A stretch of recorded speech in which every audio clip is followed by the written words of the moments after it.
Good evening भाई सभी को। मैं जितेंद्र जांगिड़ आपके अपने YouTube channel English with Jitendra पे आपका स्वागत करता हूं। जैसा कि आपको पता है अभी अपना डेमो चल रहा है, तो उसी डेमो की सीरीज़ में मैं आज आपके साथ डिस्कस करने जा रहा हूं कुछ वोकैब जो कि अपने इस कोरोना काल में हमें सुनाई दी है, मतलब सुनने को मिली है जनरली, जैसे माइग्रेंट, एमिग्रेंट, ठीक है, लॉकडाउन। ये कुछ वोकैब है जो हम इसमें डिस्कस करेंगे और इसका पार्ट 2 भी आएगा, उसमें और कुछ वोकैब डिस्कस करेंगे। ये दोनों वीडियो ज़रूर देखना, इम्पोर्टेंट है, क्योंकि आने वाले एग्ज़ाम में हो सकता है कि ये वोकैब मिल जाए। क्योंकि जैसा कि एग्ज़ाम पैटर्न रहता है कि जो चीज़ें करंट में चल रही होती है वही चीज़ें एग्ज़ाम में दी जाती है, ठीक है, वही चीज़ें वहीं से क्वेश्चन एग्ज़ाम में पूछे जाते हैं। तो हो सकता है कि ये कुछ वोकैब है ये भी एग्ज़ाम में पूछ ली जाए। ज़्यादा वर्ड्स नहीं है, ऑलमोस्ट 30 वर्ड होंगे, 10-12 वर्ड्स इसमें, बाकी उसमें पार्ट 2 में। तो वो ज़रूर देखना दोनों, हो सकता है कि आपको वोकैब मिल ही जाए, ठीक है। तो ज़रूर देखना। एक बार मैं साइड हो जाता हूँ, स्क्रीनशॉट ले लो, उसके बाद फिर मैं आपके साथ डिस्कस कर देता हूँ। चलो आओ, की कि आपने कोशिश, ठीक है, ले लिया होगा आपने स्क्रीनशॉट। तो देखो आओ, मैं आपके साथ डिस्कस कर देता हूँ। आओ पहली वोकैब पे, migrant. Migrant is a person who सफ़र from a place to another place, ठीक है। एक ऐसा पर्सन जो कि एक प्लेस से दूसरे प्लेस सफ़र करता है वहाँ रुकने के लिए। जैसा कि आपने देखा होगा, अभी हमने बहुत सुना है कि जहाँ मज़दूर जहाँ काम करते थे वहाँ से अपने घर लौट रहे हैं, ठीक है, तो उनको बोल रहे थे प्रवासी। उनके लिए वर्ड यूज़ होता है माइग्रेंट, ठीक है, उनके लिए वर्ड यूज़ होगा माइग्रेंट। आओ दूसरे वर्ड एमिग्रेंट पे, ठीक है।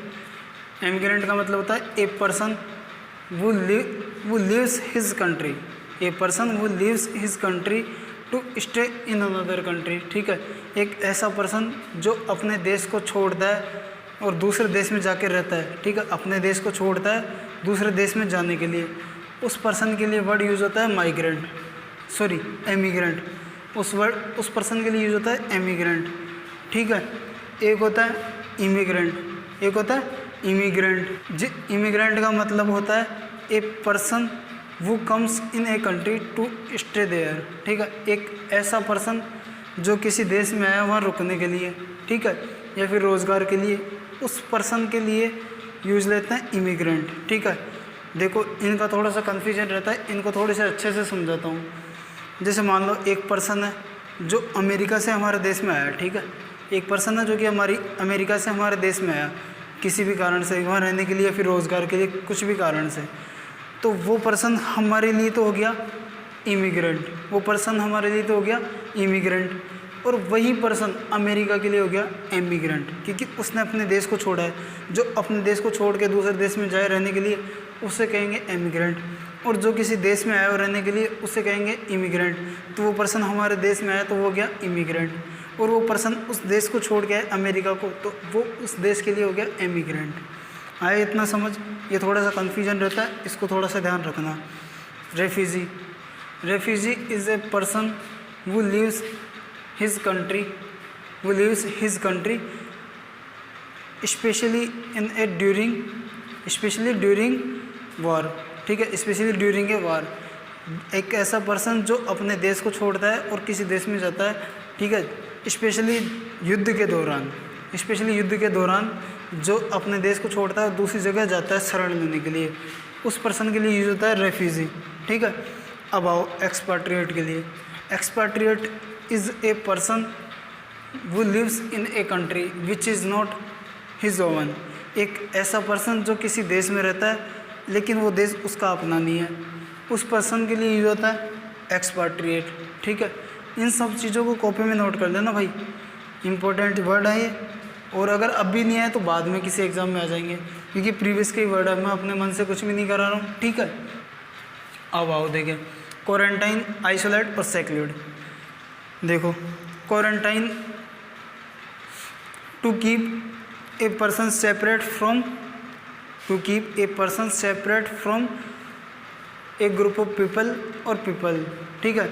एक ऐसा पर्सन जिसे किसी लोगों के ग्रुप से या फिर लोगों से दूर रखना, ठीक है, क्योंकि हो सकता है इनको बीमारी हो, ठीक है। और आइसोलेट का मतलब भी वही होता है, लेकिन दोनों में फ़र्क देखो, दोनों का मतलब एक ही होता है सेपरेट रखना, लेकिन इनमें फ़र्क ये है आइसोलेट उस पर्सन को किया जाता है जिसको कोई बीमारी है, जैसे मान लो कोरोना है किसी पर्सन को, तो उसको तो किया जाएगा आइसोलेट।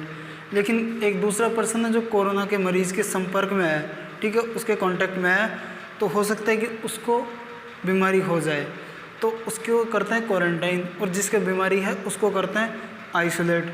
ठीक है, इन दोनों में ये मेजर डिफरेंस है। ठीक है, ये ध्यान रखना। ठीक है, या फिर खुद अपने मन से क्वारंटाइन हो जाए बीमारी से बचने के लिए, लोगों से बचने के लिए, कि ताकि कोरोना संक्रमित लोगों के संपर्क में नहीं आए, उसके लिए भी क्वारंटाइन यूज़ लेते हैं। ठीक है, सेक्लूड, सेक्लूड का मतलब भी वही होता है, सेपरेट रखना। सेक्लूड का मतलब भी वही होता है, सेपरेट रखना। लेकिन इसमें कोई विशेष कारण नहीं होता, कोई स्पेशल कारण नहीं होता। ठीक है, वो किसी भी कारण से रख सकते हैं, सुरक्षा की दृष्टि से या फिर बचने की दृष्टि से, किसी बीमारी की वजह से। ठीक है, किसी भी दृष्टि से रख सकते हैं, उसके लिए यूज होता है सेक्लूड। ठीक है, तीनों का मतलब है सेपरेट रखना। ठीक है, आया समझ? अगर समझ नहीं आया तो वापस वीडियो को रिपीट कर लेना, देख लेना, नोट कर लेना अच्छे से अपनी कॉपी में। Respiratory, respiratory is related to breathing in and out. ठीक है, रेस्पिरेटरी का मतलब होता है श्वसन प्रक्रिया से संबंधित। ठीक है, आया इतना समझ? ज़्यादा कोई भारी वर्ड नहीं है, हल्के हल्के ही है, तो इनको समझ लेना। ठीक है, इतनी सी इनकी डेफिनेशन है। देखो अगले वर्ड पे, pulmonary. Pulmonary is related to lungs, related to lungs, lung से संबंधित चीज़ों, लंग से संबंधित जो होता है उसे हम कहते हैं पल्मोनरी। ठीक है, lockdown, lockdown is a time और occasion, lockdown is a occasion और time when people are restricted to सफ़र एट ए प्लेस। ठीक है, टू सफ़र एट ए प्लेस या फिर to access at a place, जब लोगों को किसी जगह पे जाने से प्रतिबंधित किया जाता है, जब लोगों को किसी जगह पे जाने से प्रतिबंधित किया जाता है, उस टाइम ड्यूरेशन के लिए यूज़ होता है लॉकडाउन वर्ड, उस टाइम ड्यूरेशन के लिए यूज़ होता है लॉकडाउन वर्ड। ठीक है, अब आओ अगले वर्ड पे, सेंक्चुरी। सेंक्चुरी का मतलब होता है official protection to a person, official protection to someone at a place which is suitable और सेफ फॉर देम। ठीक है, एक ऐसा प्लेस जो कि किसी पर्सन को प्रोटेक्शन के लिए दिया जाता है। ठीक है, एक ऐसा प्लेस जहाँ किसी को प्रोटेक्शन दिया जाता है और वो प्लेस उस पर्सन के लिए सूटेबल होता है, यानी कि सुरक्षा की दृष्टि से सही होता है, उसको वहाँ सुरक्षा दी जा सकती है। ठीक है, ऐसे प्लेस के लिए यूज़ होता है सेंक्चुरी वर्ड। ठीक है, आया इतना समझ? इनको एक बार नोट डाउन कर लेना अपनी कॉपी में, फिर उसके बाद अगली वीडियो में हम डिस्कस करेंगे बाकी के और वर्ड्स, क्योंकि ये वीडियो थोड़ी सी लंबी हो जाती, आधे घंटे तक चली जाती, इसलिए मैंने पूरे वर्ड्स डिस्कस नहीं किए। अच्छा लगा तो लाइक करना, शेयर करना और सब्सक्राइब करना, अपने दोस्तों के साथ शेयर करो ज़्यादा से ज़्यादा। ठीक है, तो ताकि हम जल्दी से जल्दी कोर्स स्टार्ट कर सकें। ठीक है, तो मिलते हैं अगली वीडियो में, तब तक के लिए थैंक यू।